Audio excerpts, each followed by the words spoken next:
Sean todos bienvenidos a este espacio de filosofía medieval. Para el día de hoy vamos a hablar de San Alberto Magno. Es un catedrático ilustre de la Facultad de Teología de París, comprendido en los años 1236 y 1237. San Alberto compuso el Tratado sobre la naturaleza del bien. Este tratado trata de una obra de juventud. Estudió en Padua, donde tomó el hábito de Santo Domingo de Guzmán, profundizando en el conocimiento de la filosofía aristotélica, teniendo un doctorado en 1245.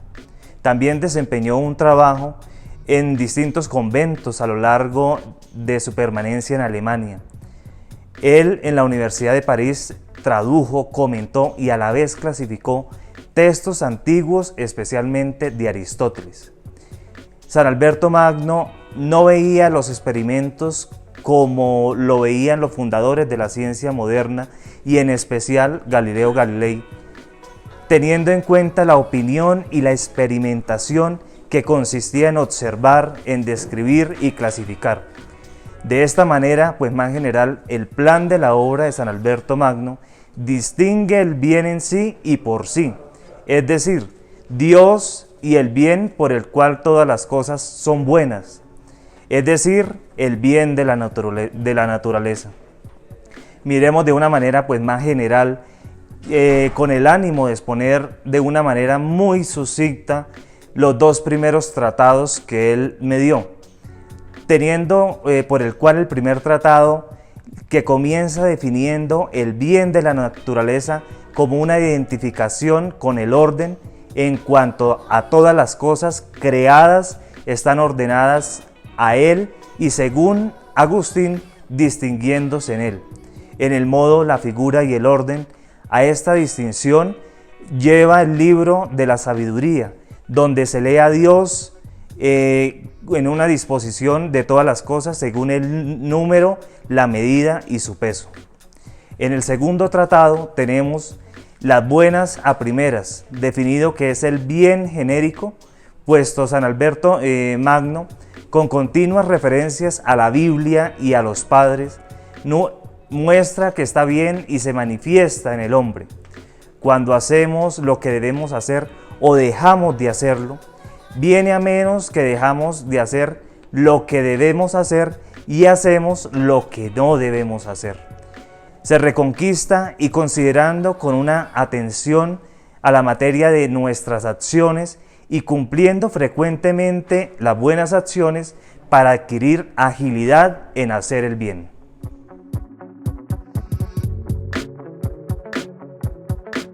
Ahora, acercándonos más a San Alberto, notemos entre sus escritos científicos más notables hay que mencionar sobre los vegetales, las plantas, sobre los animales y los minerales.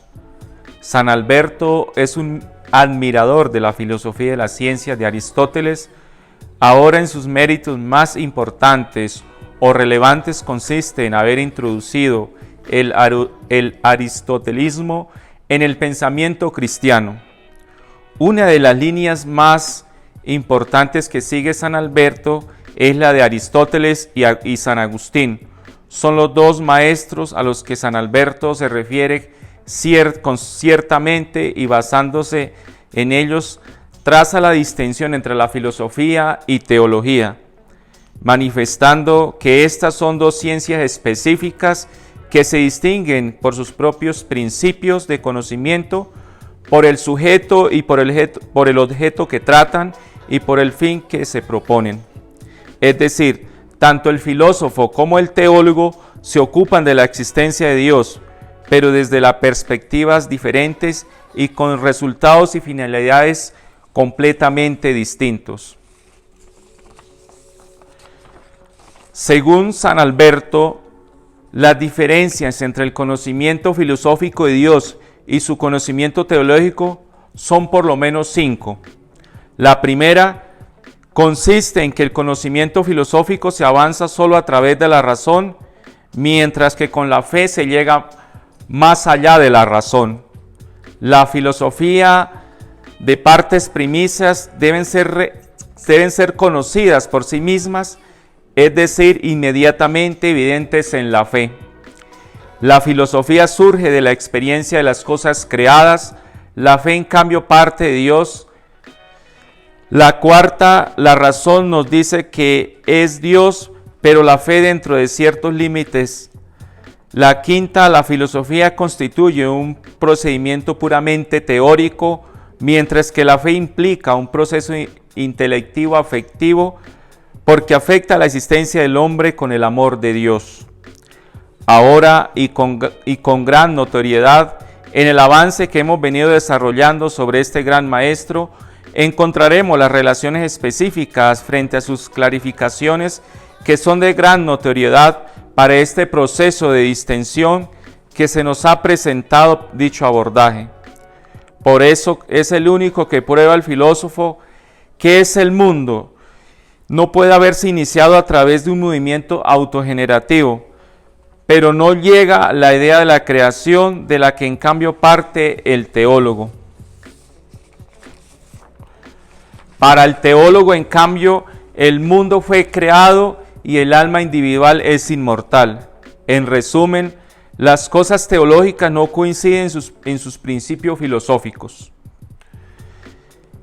En esta misma distinción es donde podemos decir que la teología se fundamenta sobre la relación y sobre la inspiración, no sobre la razón, mientras que el filósofo dice todo aquello que se puede decir con base a un razonamiento. Y sin duda alguna, de la Trinidad, de la Encarnación y de la Resurrección, no cabe tener ningún conocimiento desde la perspectiva puramente natural. Podemos decir de San Alberto también que constituyó la formación de una filosofía autónoma, diferente de la teología, a la cual se une solo la unidad de la verdad.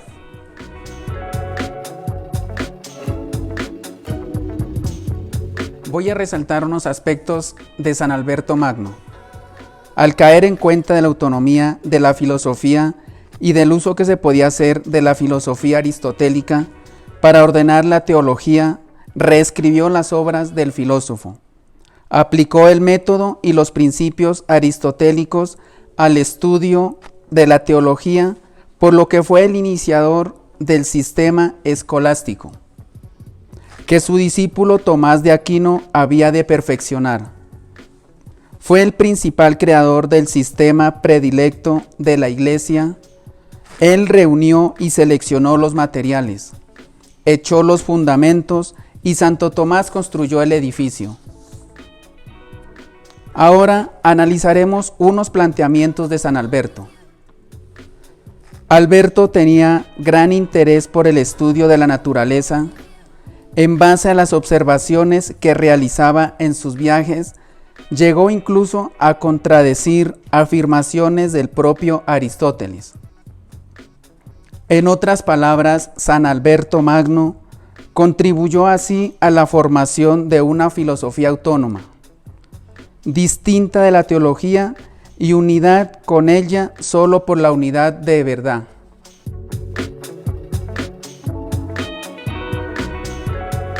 Vamos ahora a analizar la división que nos plantea San Alberto Magno dentro de su filosofía. Como filosofía primera se le llama a la metafísica o a la teología.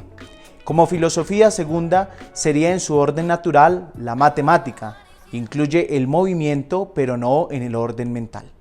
Y como tercer aspecto encontramos la física, que incluye el movimiento en el orden mental.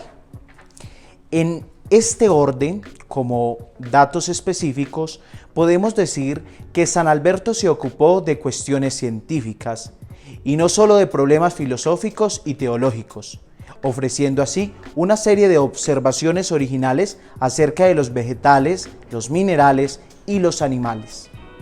En Alberto hallamos aquella concepción mágico-astrológica que a través de él se ejercerá a continuación un enorme influjo en su contexto.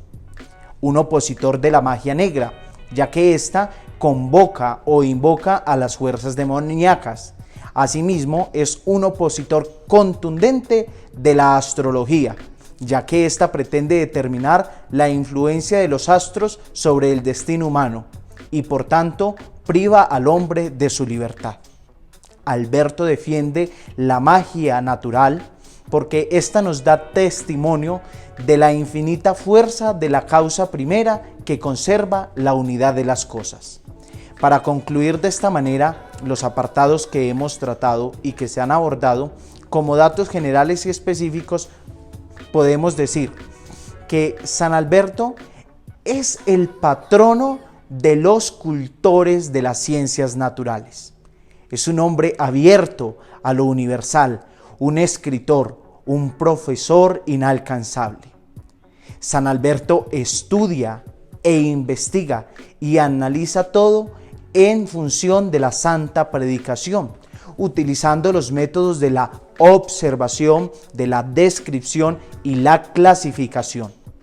Tiene una extraordinaria apertura de mente y toma el pensamiento de Aristóteles, como ya lo han planteado mis compañeros. Como revolución cultural, incorporó la filosofía de Aristóteles en la teología medieval. Esto lo llevó a una transformación, a que los pensadores cristianos temían a que la filosofía de Aristóteles fuera inconciliable con la fe cristiana. Planteaba un dilema: ¿fe y razón se contraponen o no se contraponen?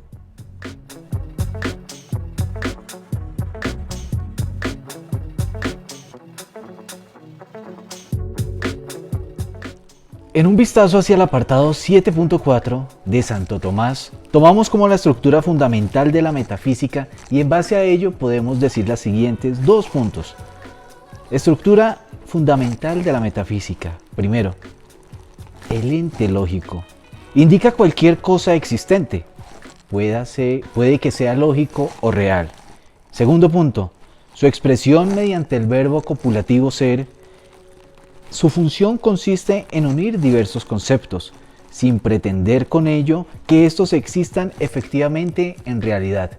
Vamos a tomar dos ejemplos. Primero, el perro está sobre la mesa está sobre la puerta. Segundo, el unicornio es azul, a veces blanco. No todo lo que es objeto del pensamiento existe de la misma forma en que es o sea pensado. El ente real está abordado en la esencia y esto indica lo que es una cosa en el conjunto de notas, estas las cuales son fundamentales en la que un ente se diferencia del otro. Acto de ser es la actualidad de la esencia, el hecho de que una semilla se haya transformado en árbol o por el contrario en un ornamento en el collar de una persona. Esto es la suma de esencia y acto de ser. De todos los entes, solo Dios es necesario. Los demás entes son contingentes. Puede ser que existan como puede que no. No existen necesariamente. Todo aquello que no está incluido en el concepto y de una esencia debe llegar del exterior y adaptarse a ella, ya que una esencia no puede ser concebida sin sus partes esenciales. Por tanto, toda esencia o cuidad puede ser captada por la razón sin que la existencia sea igualmente. Yo puedo comprender lo que es un hombre o un fénix e ignorar si uno u otro existen en la naturaleza de las cosas. Está claro que la existencia es algo muy distinto de la esencia. Luego que todo conviene a una cosa o se deriva de los principios de su naturaleza, como la capacidad de reír de un hombre. O bien, proviene de un principio extrínseco, como la luminosidad de la atmósfera, la cual es dependiente del sol. Es imposible que la existencia de una cosa proceda de su naturaleza o de su misma forma, es decir, proceda a un título de causa eficiente. En este caso, una cosa se convertirá en su propia causa, se producirá a sí misma, lo cual es imposible. Es necesario que toda la realidad en que la existencia es distinta de la esencia haya recibido de otro existencia.